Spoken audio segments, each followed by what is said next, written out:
Kalau kita ada sampai dengan hari ini, bukankah itu sebuah keselamatan yang Tuhan berikan? Amin. Amin. Jadi jangan bangga, oh saya selamat, saya kuat karena saya sehat. Dengar baik-baik, untuk mati tidak harus sakit. Untuk mati tidak harus sakit. Ada baik-baik, besoknya mati. Untuk mati tidak harus tua. Ada banyak anak muda yang masih segar, pagi baik-baik, mungkin malam kecelakaan atau meninggal. Untuk itulah saudara, kalau kita ada di hari ini, bukankah itu jalan keselamatan? Amin. Anak-anak muda, meskipun timnya sudah pulang kampung, tetap semangat ya. 1, 2, 3. Pulanglah mereka ke negerinya melalui jalan lain. Kita lihat firman Tuhan lebih lengkap lagi dalam Matius 2 ayat 12. Saya cuma sepanggal saja bagian yang B. Sekarang kita membaca dari keseluruhan ayat ini. Matius 2 ayat 12. Bagi Bapak Ibu, anak-anak yang sudah menemukan bisa katakan haleluya. Haleluya. 1, 2, 3. Dan karena diperingatkan dalam mimpi supaya jangan kembali kepada Herodes, maka pulanglah mereka ke negerinya melalui jalan lain. Saudara, ini sesuatu yang luar biasa. Pada waktu itu ada sebuah jalan yang cukup panjang yang harus dilalui oleh ketiga orang Majus untuk mereka bisa berjumpa dengan Yesus. Pada waktu itu kira-kira menurut para ahli, mereka tinggal daerah Persia. Kalau sekarang itu daerah Iran, saudara. Jadi jarak antara Persia sampai kepada Bethlehem itu sekitar 2.500 km. Itu dekat ke jauh ya, 2.500 km. Dan kalau mereka berjalan kaki, saudara, itu diperkirakan waktunya itu sekitar 25 hari perjalanan. Itu kira-kira hampir 1 bulan. Artinya waktu yang cukup panjang. Tetapi lihatlah mereka berjuang untuk berjumpa dengan Yesus. Kalau kita melihat dalam terjemahan bahasa Inggris, orang Majus itu dipakai kata wise man atau orang yang berhikmat. Artinya mereka bukanlah orang yang tidak punya kerjaan. Mereka punya pekerjaan. Bahkan mereka orang-orang yang terpelajar, orang-orang yang pintar, orang-orang yang pandai, orang-orang yang berhikmat. Bahkan dibilang juga mereka adalah ahli-ahli perbintangan. Tetapi saudara, meskipun mereka orang yang pandai, orang yang ahli, orang yang pintar, tapi mereka sadar bahwa mereka perlu Tuhan. Kadang-kadang kita ini suka sombong, saudara, merasa diri sudah hebat, ujian begitu, rasa sudah pintar, tidak perlu cari Tuhan karena kita merasa bisa. Tapi lihatlah orang Majus ini, saudara, meskipun mereka pandai, mereka pintar, mereka berhikmat, mereka pergi cari Tuhan. Karena mereka sadar tanpa Tuhan mereka tidak bisa. Tanpa Tuhan mereka tidak mampu. Bahkan bukan hanya mereka mencari Tuhan, untuk mencari Tuhan itu diperlukan sebuah usaha yang begitu keras. Kenapa? Harus jalan kaki minimal 25 hari. Jarak yang cukup jauh, saudara. Dan tahukah saudara bahwa padang gurun itu adalah tempat yang paling ekstrim cuacanya. Kenapa? Kalau siang hari itu suhunya sekitar 40 derajat Celcius. Panas sekali. Sekarang saja Sentani kalau punya panas itu paling panas mungkin sekitar 33 Celcius. Kita naik motor saja itu macam tembus sampai di kita punya paha. Meskipun sudah pakai levis, saudara, tembus. Bayangkan mereka jalan kaki dengan suhu 40 derajat Celcius dan tidak ada tempat sumber. Dan kalau malam padang gurun dia punya dingin, siklop kalah, saudara, dingin sekali. Tetapi untuk mencari Tuhan mereka berusaha, tidak pernah mengeluh untuk mencari Tuhan itu. Di manakah Tuhan dilahirkan? Hari-hari, saudara, berapa sering kita mengeluh untuk kita beribadah? Berapa banyak alasan yang kita utarakan? Oh, karena hujan, sehingga kita ya datang terlambat, suka-suka hati. Coba saudara kalau nonton bola, pernahkah sudah terlambat nonton bola? Tidak bisa terlambat. Karena kalau contoh main jam 12 dongkrak tubuh kita, saudara, jam 12 sudah mulai bola. Kalau kita tertinggal, maka ya sudah, kita tinggal nonton sisanya. Tapi seringkali hari Minggu kita ibadah, jam 9 ibadah, datang jam berapa? Saya ke sebelah, kata aku pergi jam berapa? Tapi lihatlah orang Majus, saudara, dia berusaha. Mau panas kah, mau hujan kah, mau badai kah, dia tetap cari Tuhan. Dan saya percaya setiap kita yang hadir di sini adalah bukti bahwa kita adalah orang-orang yang mencari Tuhan. Amin. Kemarin saya lihat waktu kita ada kegiatan di rumah doa itu, ada banyak orang ikut. Sekitar berapa ya? Lebih 200 orang yang ikut kan. Sekarang hanya berapa persen saudara yang ada? Saya yakin bahwa siswa itu lebih daripada 100 orang, betul? Tapi yang hadir berapa? Pasti punya alasan. Tapi lihatlah di sini adalah orang-orang yang mencari Tuhan. Amin. Bilang sebelah kakak, memang keluar biasa aku mencari Tuhan. Saudara, apa yang akan kita pelajari dari sebuah cerita ini? Pada waktu itu orang Majus ketika dia berjumpa dengan Herodes, dia menyampaikan bahwa ada Mesias yang akan lahir. Kemudian disampaikan kepada orang Majus, nanti kalau mau ketemu dia, kau sampaikan kepada saya ya, saya juga mau sembah dia. Tetapi saudara, puji Tuhan luar biasa, Tuhan memberikan sebuah penglihatan atau memberikan informasi kepada orang-orang Majus supaya jangan kembali kepada Herodes dan harus melewati jalan lain. Lalu apa maknanya jalan lain buat kita di hari ini? Ada 3 hal yang kita mau belajar. Apa sih makna jalan lain yang bisa kita pelajari, yang bisa kita praktekkan dalam kehidupan kita sehari-hari? Yang pertama saudara, Yesus membawa jalan keselamatan. Katakan sama-sama, Yesus membawa jalan keselamatan. Saudara, perhatikan baik-baik. Jika pada waktu itu orang Majus tidak mengikuti jalan lain yang ditunjukkan oleh malaikat kepada mereka, apa yang terjadi? Maka mereka akan binasa. Kenapa? Karena mereka dianggap juga sebagai pro-Mesias, pro-raja yang akan dilahirkan itu. Sedangkan Herodes juga raja. Dia merasa terganggu daripada kehadiran Yesus itu. Maka seandainya ketika orang Majus itu kembali dengan jalan yang lama pergi ke Herodes, saudara, maka besar kemungkinannya bahwa orang-orang Majus itu akan mati. Tetapi saudara, perhatikan, Tuhan memberikan jalan lain, yaitu sebuah jalan keselamatan yang akan menyelamatkan jiwa mereka. Dan dengar baik-baik, Tuhan berkata, akulah jalan dan kebenaran dan hidup. Tidak ada seorang pun yang datang kepada Bapa selain melalui aku. Saudara, bahwa Yesus itu dia menawarkan bukan hanya keselamatan di sorga saja, tapi di dalam dunia juga Tuhan juga menawarkan sebuah keselamatan. Sama seperti orang Majus, mereka diselamatkan dari bahaya kematian. Seringkali dalam kehidupan kita juga diambang-ambang kematian.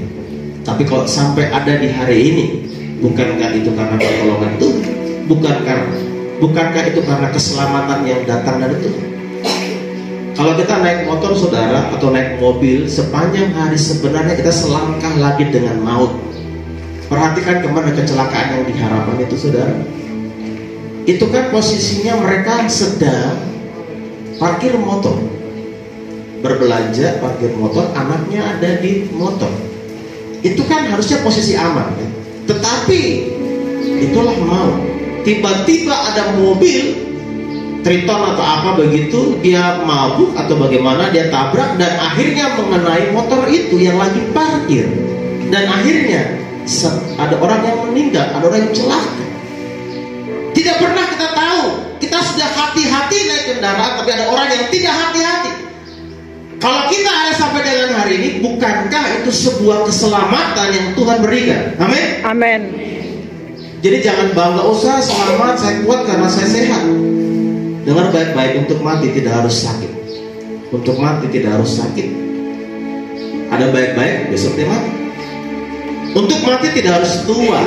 Ada banyak anak muda yang masih segar, pagi baik-baik, mungkin malam kecelakaan, kapan meninggal.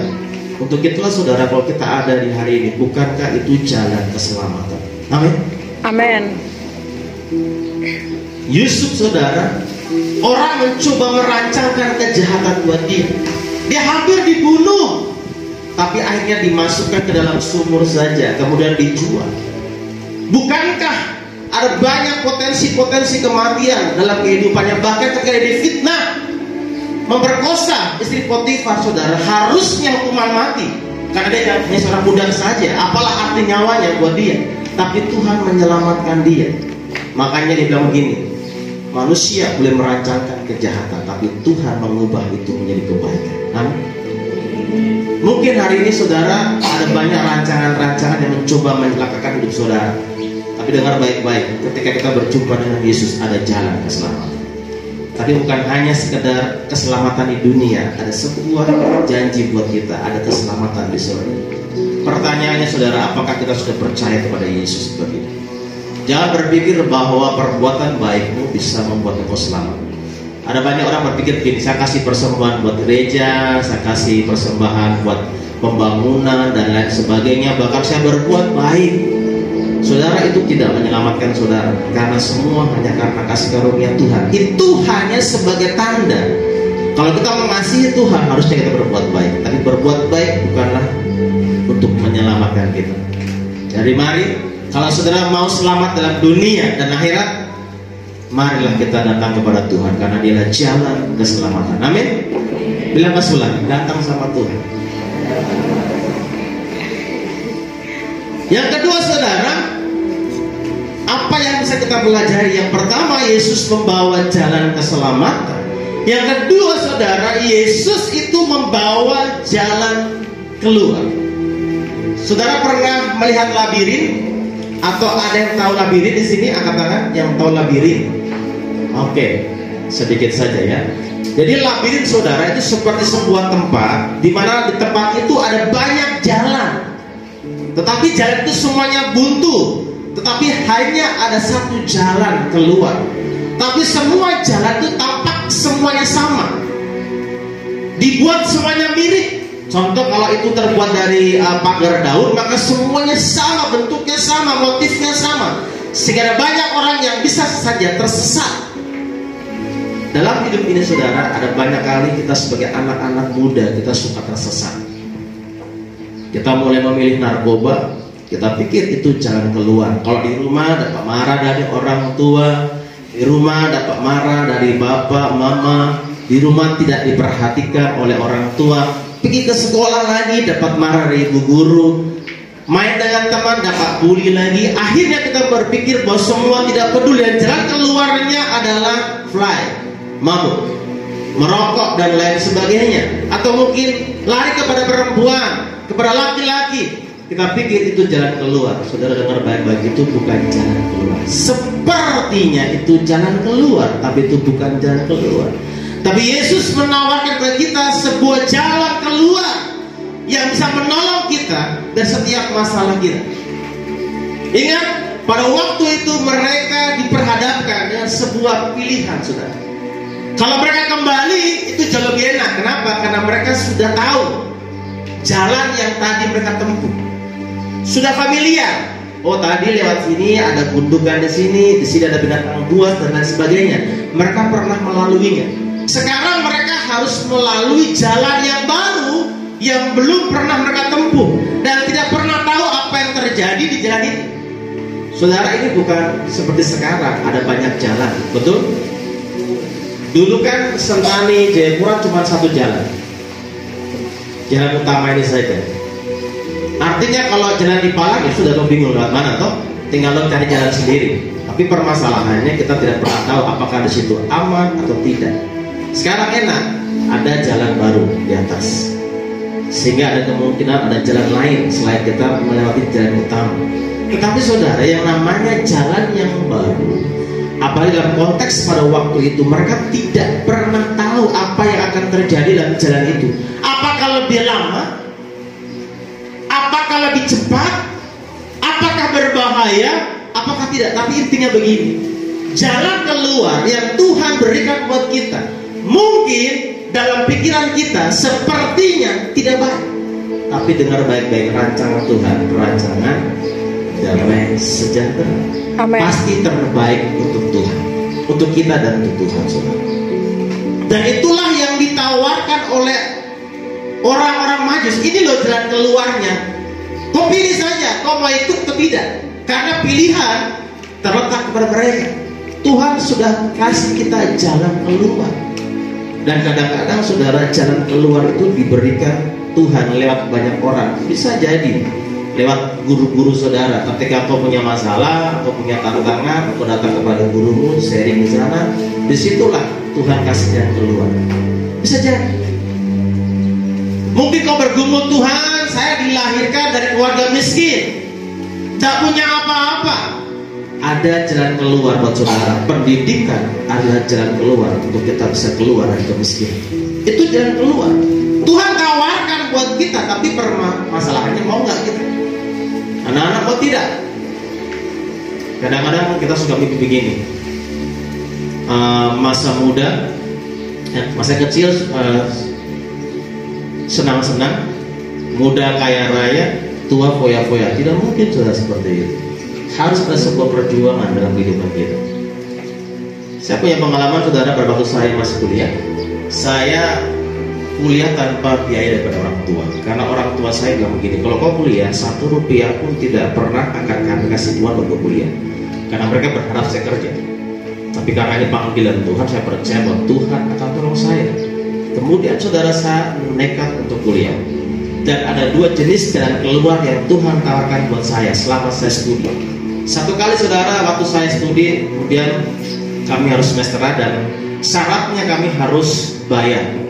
Teman-teman enak, dong tinggal telepon, bapak mama kirim uang. Saya telepon siapa? Karena dong bilang 1 rupiah pun tidak akan pernah kami kasih buat kamu kuliah. Sudah tinggal telepon, bapak tolong kirim sekian.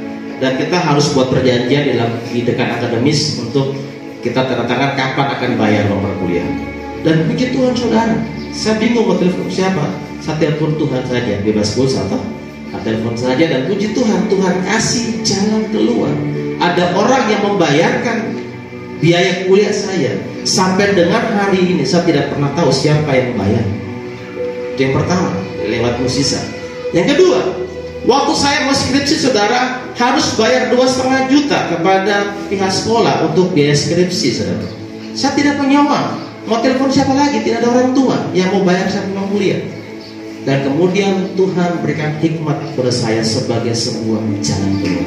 Saya lihat rumahnya dosen kami, rumah tingkat, dan habis gempa waktu itu Jogja, dan ada banyak kerusakan dan ada beberapa cat yang sudah mengelupas.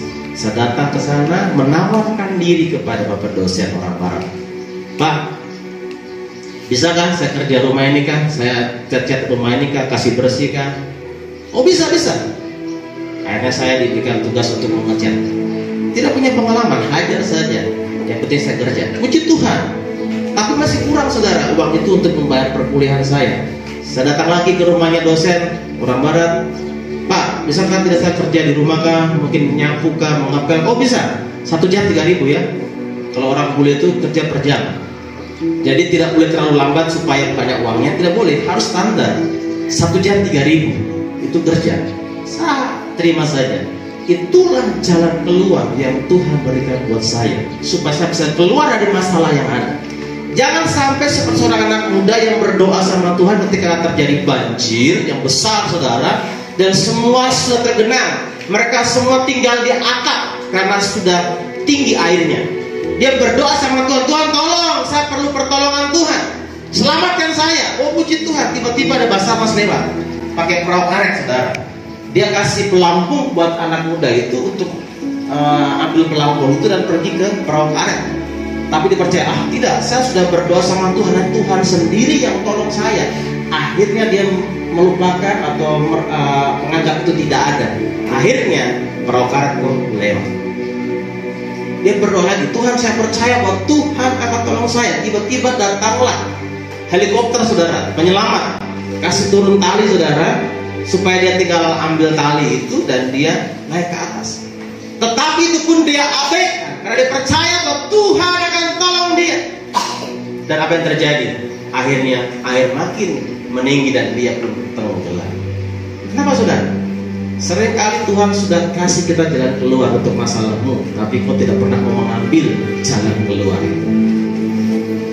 Jadi mari kalau di hari ini kau bergumul untuk sesuatu, anak muda kadang-kadang bergumul, aduh bagaimana ya saya bayar uang sekolah. Tenang saudara, Tuhan sudah kasih jalan keluar. Coba angkat tangannya, tinggi-tinggi. Coba lihat di sini ada benjolan. Ada toh? Nah, itu kan tenaga toh. Saudara punya tenaga, itulah jalan keluar. Coba saudara pegang otaknya. Itu jalan keluar yang Tuhan kasih. Saya hidup di kampus saya untuk bayar uang bikin paper, fotokopi paper itu gampang. Saya memanfaatkan kemalasan teman-teman saya. Ya malas sudah sini, saya ketikkan rekam punya tugas. Yang penting bayar, saya punya uang fotokopi. Selesai. Itu jalan keluar. Kalau kamu di rumah punya kebun-kebun, manfaatkan sebagai jalan keluar untuk biaya pendidikan, untuk kuliah nanti. Minta maaf Bapak Ibu Saudara, coba perhatikan di Komba. Apa perbedaan halaman orang pendatang dengan halaman orang asli di Komba? Minta maaf. Apa perbedaannya? Di Komba kan ada banyak rumah itu, hampir semua orang punya halaman, betul? Apa perbedaannya antara rumah teman-teman kita yang pendatang dan rumah orang-orang asli di situ? Apa perbedaannya? Halamannya? Ya kebun. Di teman-teman pendatang sepangkal saja jadi kebun menghasilkan uang. Di kita ada kebun rumput saudara, alang-alang. Itu bukan kasih uang, keluarkan uang setiap bulan untuk babat. Belum uang bensinnya, uang tenaganya, uang rokoknya dan lain sebagainya, malah mahal tuh. Padahal ada jalan keluar tuh di depan rumah saudara. Ada banyak hal yang bisa menolong saudara asal saudara mau untuk mengikuti apa yang Tuhan kasih. Saya percaya Tuhan kasih sesuatu buat kita yang merupakan jalan keluar dalam kehidupan kita. Lu pada waktu itu Tuhan mau menghukum dunia ini dengan air bah, dan Tuhan kasih jalan keluar. Bikinlah bahtera, begini ukurannya. Saudara, itu kan Tuhan kasih perintah, tapi sekali lagi keputusan di siapa? Kalau lu bilang Tuhan antara mau yang bikin bahtera ya, saya maunya Tuhan langsung bikin BIM salah BIM, langsung ada bahtera. Kadang-kadang kan betul begitu toh, mental malas, jadi maunya langsung ada barang di tangan. Tapi saudara, lu belajar taat sama Tuhan untuk mengikuti apa yang menjadi jalan keluar. Jadi bilang ke sebelah, kakak kok taat saja sama Tuhan. Setiap firman Tuhan yang ditaburkan oleh hamba-hamba Tuhan, bukankah itu jalan keluar dalam kehidupan saudara? Nasihat guru-guru, nasihat orang tua, itu jalan keluar yang Tuhan pakai untuk menolong kita supaya bisa keluar dari setiap masalah yang ada. Amin. Tadi yang pertama apa? Masih ingat? Yesus adalah jalan keselamatan. Yang kedua, Yesus memberikan jalan keluar. Yang ketiga saudara, Yesus mengubah jalan hidup kita. Amin. Bilang ke sebelah, Yesus mengubah jalan hidupmu. Sekarang bilang, Yesus mengubah jalan hidupku. Saudara, ketika ketiga orang Majus ini berjumpa dengan Tuhan, bukankah hidupnya berubah? Dari kematian yang mengancam hidup mereka, mereka punya kehidupan karena mereka diselamatkan Tuhan dengan jalan keluar yang diberikan Tuhan buat mereka. Itulah yang akan mengubah seluruh kehidupan mereka. Yang awalnya mereka punya kepandaian tapi tidak berarti karena tanpa Tuhan. Sekarang ketika mereka punya kepandaian tambah dengan Tuhan, bukankah hidup itu menjadi lebih berarti? Kalau kita berjumpa dengan Tuhan, saya percaya bahwa hidup kita pasti akan berubah. Saulus sebelum berjumpa dengan Tuhan, siapakah dia? Ada yang tahu? Saulus siapa? Siapa? Orang jahat. Kira-kira apa kejahatannya? Pukul orang, terus bunuh orang, dan tangkap orang-orang Kristen, bunuh dia. Kalau sekarang tuh namanya teroris, saudara. Jadi Saulus sebelum bertobat adalah teroris besar. Dia bunuh orang-orang percaya, dia kejar orang percaya. Tetapi saudara, ketika dia berjumpa dengan Tuhan di Damsyik, bukankah hidupnya berubah? Tapi jangan berpikir begitu saudara. Ada banyak orang yang ikut Tuhan supaya berubah kehidupan ekonominya. Ada banyak orang yang ikut Tuhan supaya berubah cuan dalam hidupnya. Kalau kita perhatikan Saulus, dia bukan berubah masalah uang, malah makin miskin saudara ketika berjumpa dengan Tuhan. Dulu senang di luar, sekarang di penjara, kan gak enak. Tapi yang berubah adalah karakter kehidupan. Kehidupan itu yang berubah. Yang dulu suka menyakiti hati Tuhan, sekarang mempermuliakan nama Tuhan. Artinya kalau kau berjumpa dengan Tuhan, pasti hidupmu akan berubah. Kalau karaktermu berubah, itu masalah berkat mengikuti. Tapi jangan ikut Tuhan karena ingin dapat sesuatu ya. Paulus berjumpa dengan Tuhan, dia dipakai Tuhan dengan luar biasa. Dan ciri orang yang sudah berjumpa dengan Tuhan harusnya hidupnya berubah. Kalau hidupnya belum berubah, dapat dipastikan dia belum berjumpa dengan Tuhan. Dia hanya berjumpa dengan liturgi saja. Dia berjumpa dengan kegiatan-kegiatan di gereja, rutinitas. Kalau kau berjumpa dengan Tuhan, harusnya mulutmu berubah. Sekarang saudara, anak-anak muda, minta maaf ya anak muda ya, ini luar biasa. Kalau kita punya anjing di rumah, namanya bagus-bagus kan? Ada yang namanya brown, apa lagi? Apa? Pokoknya namanya keren-keren saudara. Bahkan nama artis juga tong kasih ketong anjing. Tetapi anehnya saudara, anjing dirubah namanya, tapi manusia dirubah menjadi. Contoh begini, minta maaf ya, kita panggil teman kita, anjing dari. Kan begitu toh? Nama sudah bagus dipanggil. Yang paling aneh dia menyaut. Artinya dia. Jadi kalau dipanggil begitu jangan. Karena kalau sudah menyaut, jadilah seperti yang dipanggil. Begitu gampang bilang bodoh, goblok dan lain sebagainya. Kalau berjumpa dengan Tuhan, dapat dipastikan harusnya mulutnya tidak begitu. Kalau masih suka maki-maki, dipertanyakan apakah sudah berjumpa dengan Tuhan. Coba tanyakan sebelah, kakak, bagaimana dengan dirimu? Kalau orang yang sudah berjumpa dengan Tuhan harusnya belajar tanpa disuruh. Kalau masih disuruh-suruh, itu artinya belum berjumpa dengan. Biasanya kalau ujian saudara, kalau ibu guru bilang begini, anak-anak, ibu guru ke kantor dulu. Waduh, itu berita sukacita luar biasa. Kenapa? Ini yang pertama pengalaman ya. Kalau orang bilang, anak-anak, ibu pergi ke kantor dulu ya, kan tenang semua ya. Saya yakin itu adalah berita sukacita Natal yang luar biasa. Karena itulah kesempatan buat kita mencontek. Tapi dengar baik-baik, kalau kau masih melakukannya, berarti kau belum berjumpa dengan Tuhan. Kalau kau masih suka kabur-kabur ke toilet, di sana ada papan tulis, di sana ada bau-bau rokok juga ada, dapat dipastikan kau belum berjumpa dengan Tuhan. Kalau kita masih mengerjakan tugas kita hanya karena terpaksa, baik sebagai murid, sebagai seorang guru, dapat dipastikan kita belum berjumpa dengan Tuhan. Kalau orang yang berjumpa dengan Tuhan, dia akan melakukan segala sesuatu seperti untuk Tuhan dan bukan untuk manusia. Kalau sebagai anak-anak masih suka melawan orang tua, dikasih uang untuk bersekolah tapi lari ke tempat lain. Kalau sampai Pak Guru juga panggil sampai dengan nada, pertama nada do, datang sudah. Yang kedua makin naik, woi, makin nada tinggi atau do tinggi, itu artinya kita belum berjumpa dengan Tuhan. Coba lihat mukanya baik-baik, berdua, lihat mukanya baik-baik. Bagaimana? Sudah berjumpa dengan Tuhan? Atau berjumpa dengan hantu? Kita lihat hantu di teman kita, bukan lihat hantu di.